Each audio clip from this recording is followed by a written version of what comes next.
I can't believe you're doing this to us. We need to talk this through. There's nothing more to say. It's over. Billionaire misjudged a woman by calling her a gold digger, unaware she will steal her heart. Part 2. 2 days later, the air felt calmer, but only on the surface. Jordan and Alia moved through the house like careful strangers again, honoring the boundaries they'd agreed on. They spoke politely, avoided late-night conversations, and kept their distance like discipline could erase what they both still felt. But Alia's heart wasn't quiet. Not because she wanted drama, because she feared it. She had lived with Marcus long enough to know something. When he went silent, it didn't mean he had let go. It usually meant he was planning. That afternoon, Nana Eve sent Alia to the grocery store with Reggie, insisting she needed fresh air. Jordan stayed behind for a work call. The store was bright and busy, and for a moment Alia almost felt normal, until she noticed a sleek black SUV parked near the entrance like it was waiting. Her stomach tightened, the door opened, and there he was. Marcus King stepped out wearing a crisp suit and a confident smile that didn't match the coldness Alia knew too well. In his hands was a large bouquet of roses and a glossy shopping bag from a high-end store. From a distance, he looked like the perfect husband chasing his wife back. But Alia knew Marcus's performances. He walked toward her, voice smooth. "Alia." Reggie, standing a few steps away, stiffened immediately. He wasn't a fighter, but he had the protective instincts of a man who had seen too much harm done to gentle people. Alia's hands trembled around the grocery list. "How did you find me?" Marcus's smile widened as if the question was cute. "I'm your husband. It's my job to know where you are." He lifted the flowers. "I came to bring you home." Alia stared at the roses like they were a trap. "Home?" she repeated softly. "You mean the place you told me I could never return to?" Marcus exhaled dramatically, slipping into the role of a remorseful man. "I was angry," he said, lowering his voice so nearby shoppers wouldn't hear. "I was humiliated. I didn't handle it right." He stepped closer. "But I've been praying." Alia's brows knit together. "Praying?" Marcus nodded, as if he was the victim who had found faith in hardship. "Yes, God dealt with me. I realize now I was wrong to blame you." Reggie scoffed under his breath, but Alia lifted a hand slightly, telling him not to escalate. Marcus held out the shopping bag. "I got you something, and I've already scheduled us an appointment with a different specialist, the best in the state. We'll do it right this time." Alia's throat tightened. For a brief second, her heart, still tender, still longing for peace, tried to believe him. She imagined what it would feel like to have her marriage restored, to have the shame erased, to hear Marcus say, "I'm sorry," and mean it. But then memory slapped her. The roadside, the ring snatched off her finger, the words, "Don't ever come back." Alia didn't reach for the bag. "Marcus," she said carefully, "an apology doesn't erase what you did." Marcus's smile stayed, but something behind it tightened. "I know," he said quickly. "That's why I'm here. I'm trying." He lowered his voice again. "And I heard you're staying with another man." Alia's eyes sharpened. "Who told you that?" Marcus's jaw flexed, but he forced the smile back on. "People talk, but I'm not here to accuse you." He took her hand gently, too gently, like he was trying to rewrite history.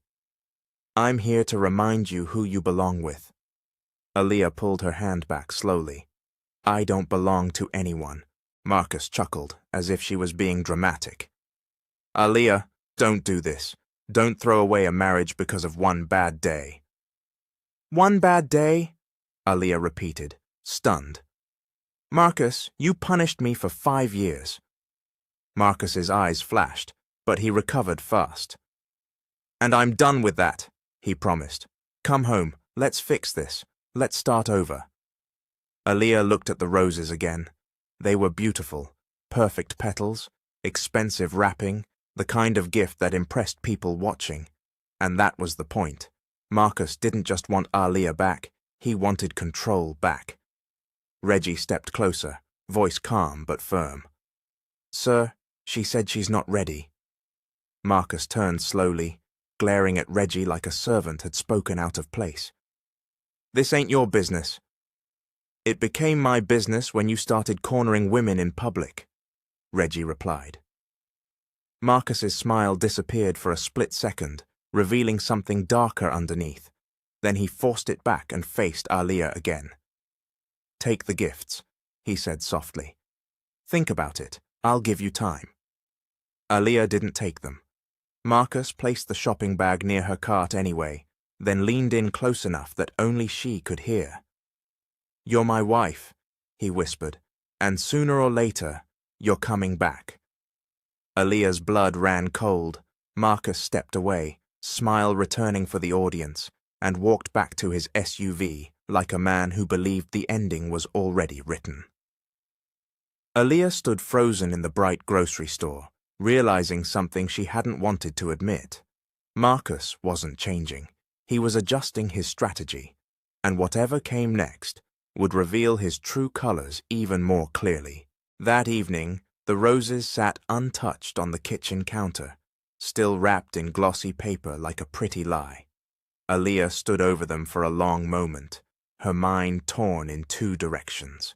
One side of her remembered vows, family expectations, and the voice in her head that whispered, "Maybe this is your second chance."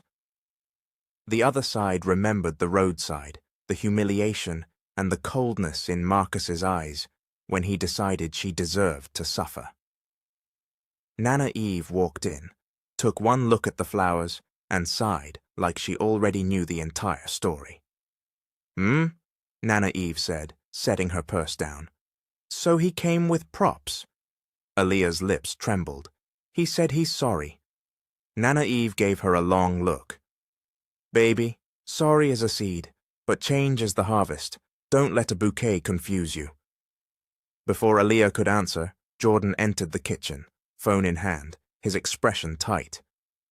"He called me," Jordan said. Aaliyah's stomach dropped. "Marcus?" Jordan nodded. "Twice." Nana Eve's eyes narrowed. "What he want?" Jordan leaned against the counter, voice steady but controlled. "He wants me to be a man and send you back. He tried to act calm, but I could hear the threats hiding behind his words." Aaliyah swallowed hard. "What did you say?" Jordan's gaze met hers. "I said you're safe here, and you make your own decisions." Aaliyah's heart squeezed, not because she wanted to depend on Jordan, but because she hadn't heard that kind of respect in a long time. As if Marcus could sense the distance growing between him and control, his pressure doubled. That night, Aaliyah's phone lit up again and again. Unknown number, private number, voicemail, another voicemail. Marcus's voice came through the speaker like a velvet-covered blade. "Aaliyah, stop embarrassing me. Aaliyah, don't let that man fool you. He's using you. Aaliyah, answer your phone before I have to come get you." Aaliyah's hands shook. She set the phone down like it was hot. Jordan watched her, jaw tight. "Block him." Aaliyah's eyes filled. "He'll just use another number." Nana Eve stepped forward, voice firm. "Then we document everything. We don't play games with a man like that." Aaliyah looked up. "Document." Nana Eve nodded. "Messages, calls, threats. Baby, being faithful don't mean being foolish. God don't ask you to stay in danger." Aaliyah's throat tightened at the faith in Nana Eve's words. Steady, practical, protective. The next day, Marcus switched tactics again. He showed up near the neighborhood gate in his SUV, not inside, just close enough to send a message. "I'm watching." Reggie called Jordan immediately. Jordan walked outside with his phone, staying behind the gate, refusing to meet Marcus on Marcus's terms. Marcus stepped out wearing a charming smile that didn't reach his eyes. "Jordan Carter," he called out. "So you're the hero, huh?" Jordan's voice stayed calm. "This isn't a conversation." Marcus chuckled. "You must feel proud, taking in a married woman. You think that makes you righteous?" Jordan's jaw flexed. "Leave." Marcus's smile tightened. He lowered his voice, so only Jordan could hear through the bars. "You know what she is?" Marcus hissed. "She's baggage. She'll ruin you, just like she ruined me." Jordan's eyes darkened. "You ruined yourself." For a moment, Marcus's mask slipped completely. His face twisted with rage, and his voice went sharp. "You don't know who you're dealing with." Jordan leaned in slightly, unshaken.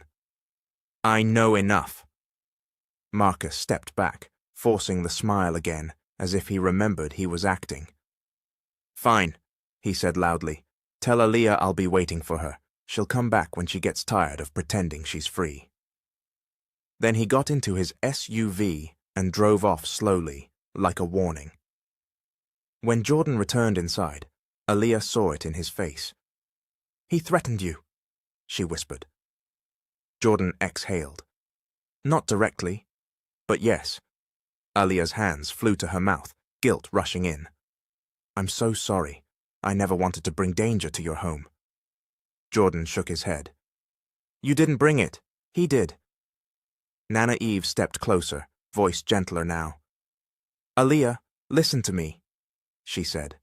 "A man who uses gifts and fear at the same time ain't changing. He's just trying new tools." Aaliyah's voice cracked. "But what if he really means it this time?" Nana Eve's eyes softened, but her tone stayed firm. "Then he'll show it without pressure, without threats, without control." Jordan added quietly, "And without blaming you." Aaliyah stared at the floor, breathing hard, caught between who she used to be, the wife who stayed quiet, and who she was becoming, the woman learning her worth. Finally, she whispered, "I need clarity." Nana Eve nodded. "Then ask God for it." That night, Aaliyah prayed again, this time not for Marcus to change, but for her eyes to open. And as if heaven heard her, life prepared the answer. Because the next day, Aaliyah would see Marcus King with her own eyes, and the truth would no longer be something she had to wonder about. The next day, Aaliyah left the house just before noon, telling Nana Eve she needed air, real air, the kind that didn't smell like fear and unanswered questions. Nana Eve didn't argue. She simply pressed a small bottle of water into Aaliyah's hand and said, "Walk with your head up, baby. God don't speak through confusion. He speaks through truth." Jordan offered to drive her, but Aaliyah shook her head gently. "I just need to think," she said, "by myself." Jordan didn't push. He only nodded and said, "Call me if anything feels off." Aaliyah ended up at a public park not too far from the neighborhood. Wide open grass, bright sunlight, families pushing strollers, kids laughing near a playground. The openness felt comforting. It reminded her that the world was bigger than her marriage, bigger than Marcus's anger, bigger than the shame he tried to hand her. She sat on a bench near a walking path, watching people move forward with their lives, and that's when she saw the black SUV. Her chest tightened immediately. At first, she told herself she was imagining it, that it couldn't be Marcus, that it was just another similar car. But then the driver door opened, and out stepped Marcus King, dressed casually now in a fitted polo and sunglasses, trying to look relaxed, like a man enjoying a day out. Aaliyah's body went cold. She slid deeper into the bench's shadow behind a small tree, not because she was scared of him hurting her in public, but because she wasn't ready to be seen. Not yet, not without armor. Marcus didn't look around for Aaliyah. He didn't look like a man searching for his wife. He looked like a man meeting someone. Aaliyah's heart pounded as Marcus walked toward a woman, standing near a food truck at the edge of the park. The woman was younger than Aaliyah, mid-20s maybe, wearing trendy clothes and holding a phone like she was waiting for the exact moment to post something. She laughed when she saw Marcus, stepping into him with ease. This was Tiffany Lane, a woman Aaliyah had never met before. But Tiffany's comfort around Marcus told Aaliyah everything she needed to know. Marcus smiled wide, too wide, the same smile he had worn at the grocery store, the "I'm a good man" smile. Tiffany touched his chest playfully. Marcus leaned closer. They spoke for a moment, but Aaliyah couldn't hear the words. Then Marcus placed a hand at the back of Tiffany's neck, pulled her in, and kissed her, casual, practiced, like it wasn't the first time. Aaliyah's breath stopped. Her vision blurred for a second, not because she didn't expect betrayal, but because it still hurt to watch. 5 years of being blamed, 5 years of being insulted, and there he was, still living like his ego mattered more than truth. Aaliyah's hand flew to her mouth to keep herself from making a sound. Marcus kissed Tiffany again, then laughed, whispering something that made Tiffany giggle. It was easy for them, like Aaliyah's pain didn't exist, like her vows were a joke. Aaliyah's eyes burned, but she didn't cry loudly. She refused to give Marcus that kind of power over her in public, even if he didn't know she was watching. She stood slowly, knees shaky, holding her purse close, like she needed something solid to cling to. Her first instinct was to confront him, to scream, to demand answers. But Nana Eve's voice echoed in her head. God speaks through truth, and the truth was already speaking louder than any argument. Aaliyah turned away from the bench and began walking down the path, each step steadying her spine. She didn't run. She didn't collapse. She walked like a woman stepping out of a prison gate. Halfway down the path, she paused beneath a tree, wiping her cheeks quickly. "Lord," she whispered, voice shaking, "thank you for showing me." Because in that moment, the confusion died. Marcus wasn't changing. Marcus was acting, and the gifts weren't love. They were a leash. Aaliyah pulled out her phone, hands trembling, and typed a short message to Marcus. Not long, not emotional, not begging, just truth. "I saw you. Don't contact me again. My decision is final." She stared at the screen for a second, then hit send. Her heart pounded hard, as if it expected lightning to strike. But nothing happened. The sky stayed bright. The world kept moving. And Aaliyah realized something powerful. Sometimes freedom doesn't arrive with celebration.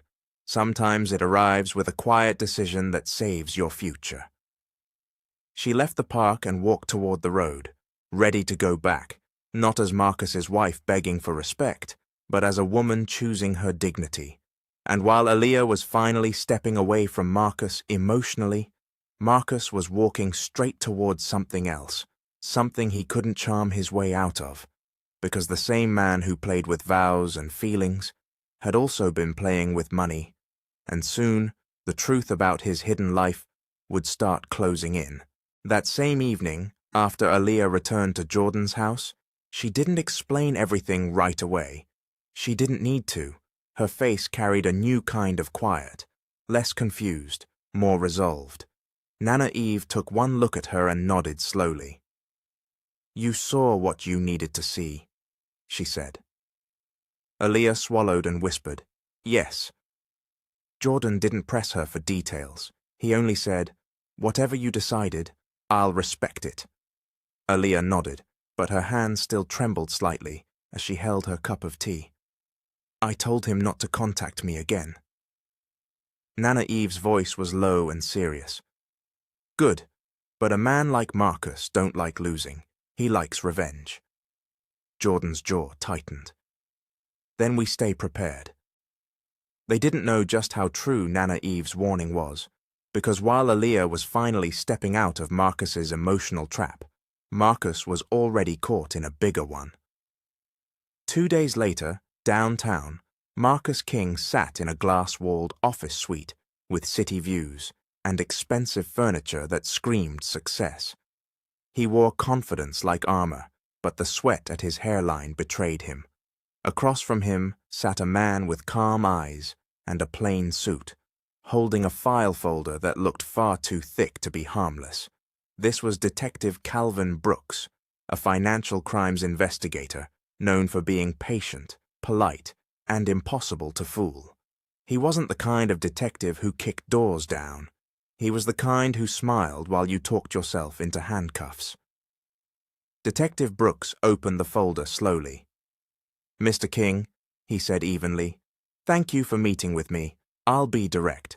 We're looking into irregularities tied to several shell companies connected to your name." Marcus leaned back, forcing a relaxed chuckle. "Shell companies?" he repeated. "Detective, I run multiple businesses. That doesn't mean anything illegal is happening." Detective Brooks nodded like he'd heard it 1,000 times.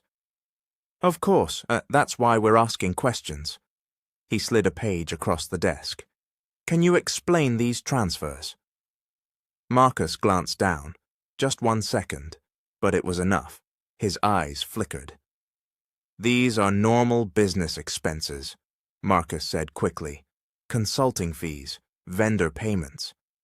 Detective Brooks didn't argue. He simply slid another paper forward. "And these deposits?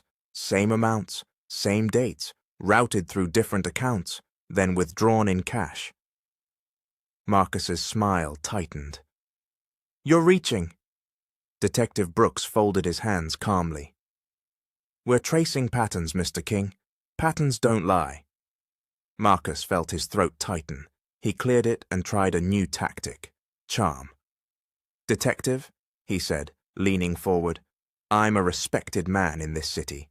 I give to charity, I sponsor events, I'm building a legacy."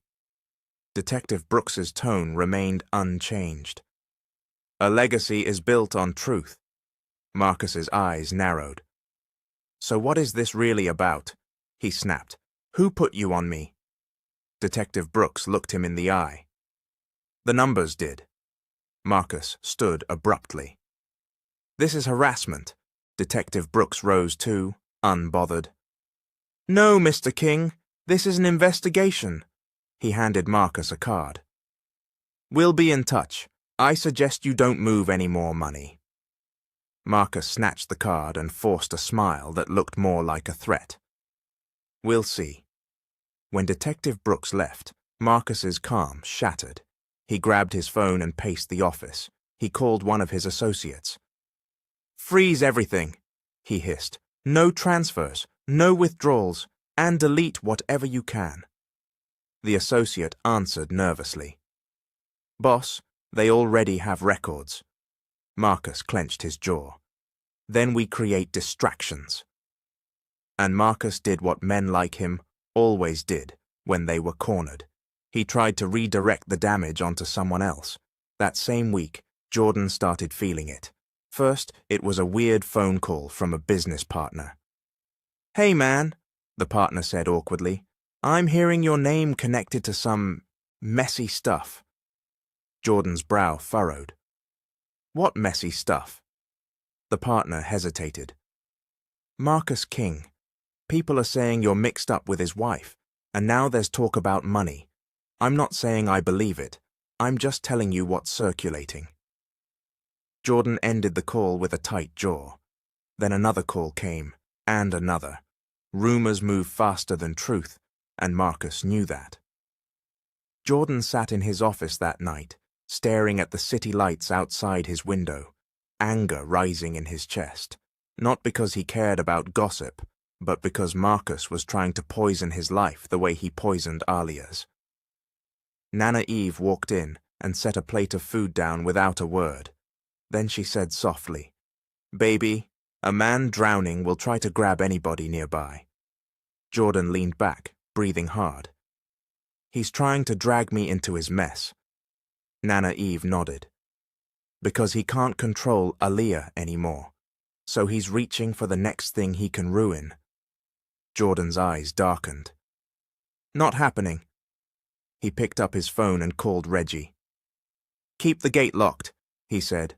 "And if Marcus shows up, you call me and the police. No conversations, No warnings, just action. Reggie's voice was steady. Yes, sir. Jordan ended the call and looked down the hallway toward Aaliyah's room. He wasn't just protecting his reputation anymore. He was protecting a woman who had finally chosen her dignity, and he could feel it in the air, like thunder building behind a clear sky. Marcus King wasn't just losing control, he was losing everything, and soon, the law would make it official. 1 week later, the rumors stopped being whispers and turned into sirens. It happened on a bright morning, one of those mornings where the sky looked too calm for anyone's life to fall apart. Aaliyah sat at the kitchen table with Nana Eve, helping fold clean laundry. It was simple work, but it grounded her. Since the park incident, Aaliyah had been moving differently, quietly firm, less afraid to take up space. She still carried pain, but she wasn't carrying confusion anymore. Jordan walked in from his office with his phone pressed to his ear, his face serious. Yes, I understand, he said into the phone. Thank you for letting me know. He ended the call and stared at the screen for a second, like he was reading the end of a chapter that had been building for years. Nana Eve looked up. What is it? Jordan's voice was low. It's Marcus. Aaliyah's hands paused mid-fold. Her heart thumped once, hard. What about him? Jordan exhaled. The police just raided his office. Silence filled the kitchen. Aaliyah's mouth went dry. Even after everything, part of her still couldn't imagine Marcus facing consequences. He'd always acted untouchable, like money and pride could protect him from accountability. Nana Eve crossed herself lightly and whispered, Lord have mercy. Jordan's phone buzzed again. This time it was a news alert with a headline and a blurry photo of flashing lights outside a building downtown. Jordan turned the phone so Nana Eve and Aaliyah could see. Financial Crimes Unit, he said. Money laundering, multiple charges. Aaliyah stared at the screen, frozen. She didn't feel joy. She felt something closer to shock, like her mind was finally catching up to the truth. Marcus wasn't just cruel, he was reckless, and his recklessness was now collapsing in public. Later that afternoon, Reggie called from the gate, voice tight. Mr. Carter, Reggie said, you might want to turn on the TV. Jordan did. The local news was covering the story. Reporters stood outside a courthouse. The anchor spoke in a sharp, serious tone about alleged laundering, shell companies, and suspicious transfers. Then the camera cut to a man being escorted into a building. Marcus King. His suit was wrinkled, his sunglasses were gone. His face, so used to wearing arrogance, looked strained, angry, and exposed. Aaliyah's breath caught. Nana Eve stepped beside her and gently placed a hand on her back. You all right, baby? Aaliyah didn't answer right away.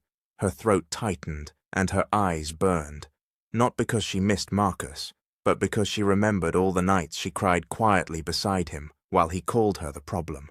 She remembered the doctor's office, the roadside, the ring being yanked from her finger like she didn't deserve commitment. And now, the same man who had tried to bury her in shame couldn't outrun truth.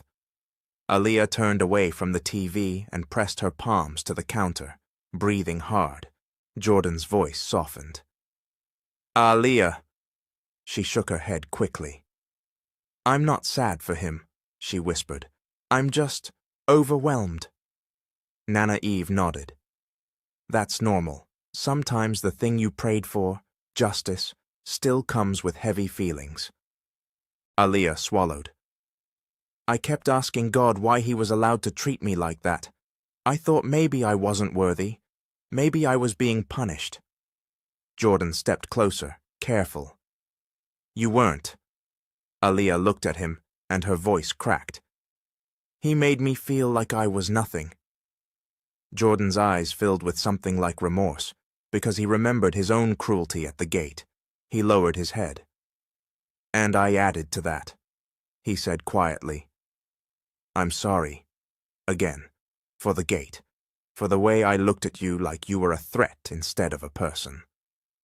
Aaliyah stared at him for a moment. Then she said something that surprised even her.